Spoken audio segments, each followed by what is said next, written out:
Hello everyone, আসসালামু আলাইকুম। আজকের ভিডিওতে আমি মূলত একটা মুভি ডাউনলোডিং সাইট আপনাদেরকে দেখাবো, যেটা আপনারা কোনো প্রকার ডোমেইন হোস্টিং ছাড়াই তৈরি করতে পারবেন।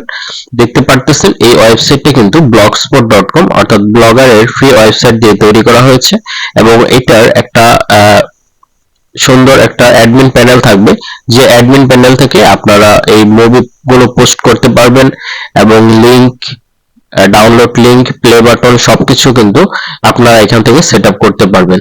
তাছাড়া সাইটে যে অ্যাড গুলা আছে, এই অ্যাড গুলা তারপরে ক্যাটাগরি সবকিছু আপনারা কিন্তু এই অ্যাডমিন প্যানেল থেকে চেঞ্জ করতে পারবেন। তো এই ওয়েবসাইটটাতে কি কি অপশন থাকবে সেটা আমি আপনাদেরকে এখন দেখিয়ে দিচ্ছি। ওয়েবসাইটের স্ক্রিপ্ট আপনারা কোথায় পাবেন সেটা হলো যে ভিডিওর ডেসক্রিপশন বক্সে আমি একটা চ্যানেলের লিংক দিয়ে দিব, যে চ্যানেলটার নাম হচ্ছে প্রযুক্তি পাঠশালা। তো প্রযুক্তি পাঠশালা ওই চ্যানেলটার মধ্যে আমি এই সাইটটা কিভাবে আপনারা সেট আপ করবেন, এই সাইটটার কোড আপনারা কোথায় পাবেন, সম্পূর্ণ কিন্তু ফ্রিতে আপনাদেরকে ওটাতে দেখিয়ে দেব। কিভাবে অ্যাডগুলো সেট আপ করবেন এবং আর্নিং জেনারেট করতে পারবেন, এই সকল কিছু ওই ভিডিওতে আমি আলোচনা করব। তো এই সাইটটাতে কিছু বৈশিষ্ট্য রয়েছে যেগুলোর কারণে কিন্তু আপনার আর্নিংটা বৃদ্ধি পাবে, সেই অপশনগুলো আপনাদেরকে এখন দেখিয়ে দিচ্ছি। প্রথমে দেখতে পারতেছেন যে হোম স্ক্রিন, এরপরে বাম পাশে কিন্তু ক্যাটাগরি অপশন আছে, এখানে আপনারা ক্যাটাগরি সিলেক্ট করতে পারবেন এবং ক্যাটাগরি অনুযায়ী কিন্তু ভিডিওগুলো শো হবে। এখানে আমার যেহেতু মুভি ক্যাটাগরি সবগুলো একই ক্যাটাগরির, সেগুলো প্রথমে দেখাচ্ছে। তো আমি যদি একটু নিচের দিকে স্ক্রল করি, এখানে দেখতে পারতেছেন যে ব্যানার 300x250 সাইজ। হ্যাঁ, এখানে মূলত আপনাদের যে ব্যানার অ্যাডটা আছে এই ব্যানার অ্যাডটা বসাতে পারবেন।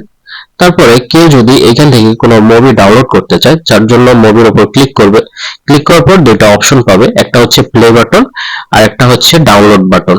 এখানে প্লে নাও লেখা আছে, ডাউনলোড লেখা আছে, এই দুটাতে আপনারা কি টেক্সট দিবেন, এখানে হয়তোবা আপনি যদি সোর্স কোড বা স্ক্রিপ্ট ফাইল নিয়ে কাজ করতে চান সেক্ষেত্রে ডেমো, লাইভ ডেমো এবং ডাউনলোড দুটো অপশন দিতে পারেন। তারপরে দেখতে পারতেছেন যে এখানে টাইটেল, তারপরে লাইক এবং ভিউ একটা অপশন আছে, ডেসক্রিপশন, এই সব কিছু কিন্তু আপনারা এই অ্যাডমিন প্যানেল থেকে পোস্ট করার সময় নিজের ইচ্ছা মতো দিতে পারবেন। তাছাড়া এখানে প্লে বাটনের লিংক, তারপরে হচ্ছে ডাউনলোড বাটনের লিংক আপনারা কিন্তু ইচ্ছে মতো যুক্ত করতে পারবেন। তারপরে এখান থেকে দেখেন যদি কেউ ডাউনলোড অপশনে ক্লিক করে, ডাউনলোড অপশনে ক্লিক করার পর শর্ট লিংক সাইটের মতো একটা পেজে নিয়ে যাবে এবং সেখানে দেখতে পারতেছেন যে 10 সেকেন্ড কিন্তু এখানে কাউন্ট হচ্ছে এবং উপরে এবং নিচে দুটো অ্যাড বসানোর অপশন আছে, যেগুলো আমি এখনো অ্যাড বসাইনি। দেখেন যে অ্যাডমিন প্যানেল থেকে শুধু অ্যাডস লিখে রেখেছে, আপনার হচ্ছে যে পপ আপে ডাইরেক্ট লিংক যেটা আছে এটা দিতে পারবেন। তো 10 সেকেন্ড কাউন্ট করার পর নেক্সট স্টেপ, এখানে মূলত দুটো স্টেপ কাউন্ট করতে হবে। এখন দেখতে পারতেছেন যে দ্বিতীয় স্টেপে নিয়ে আসছে, এখানেও উপরে একটা অ্যাড থাকবে, নিচে একটা অ্যাড থাকবে। তারপরে 10 সেকেন্ড পর কিন্তু ভিজিট নাও যে মেইন লিংকটা ওটা কিন্তু ওপেন হয়ে যাবে। এর কারণে কিন্তু আপনার দুইটা পেজ থাকার কারণে ইনকামটা বৃদ্ধি পাবে। এখন দেখতে পারতেছেন যে ভিজিট লিংক একটা অপশন চলে এসেছে, এখানে যদি আমরা ভিজিটে ক্লিক করি আপনার যে মেইন লিংক ওটাতে কিন্তু আগে যাবে না। দেখতে পারতেছেন যে cc.com, এটা আমি অ্যাডমিন প্যানেল থেকে এই যে পপ আপ ডাইরেক্ট লিংক দিয়েছিলাম ওটা ওপেন হয়েছে। এখন এটা কেটে যদি আমি আবারও ডাউনলোডে ক্লিক করি, এখন কিন্তু আমার যে মেইন লিংকটা দিয়েছিলাম পোস্টের মধ্যে, এই মেইন লিংকটা কিন্তু এখন ওপেন হয়েছে।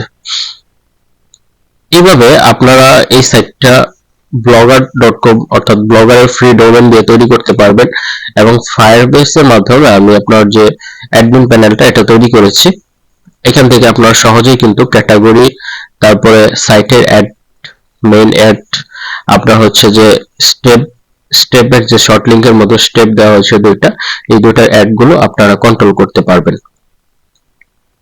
তাছাড়া আপনার এখানে একটা অপশন রাখছে, সেটা হচ্ছে সাইট সেটিং। আপনার এখানে এসইও করার জন্য আপনার সাইটটার একটা টাইটেল এবং নিচে ডেসক্রিপশন এবং আপনার যে সোশ্যাল মিডিয়া লিঙ্কগুলো আছে ফেসবুক, ইউটিউব এবং টেলিগ্রাম, ওই লিঙ্কগুলো কিন্তু এই অ্যাডমিন প্যানেল থেকে চেঞ্জ করতে পারবেন।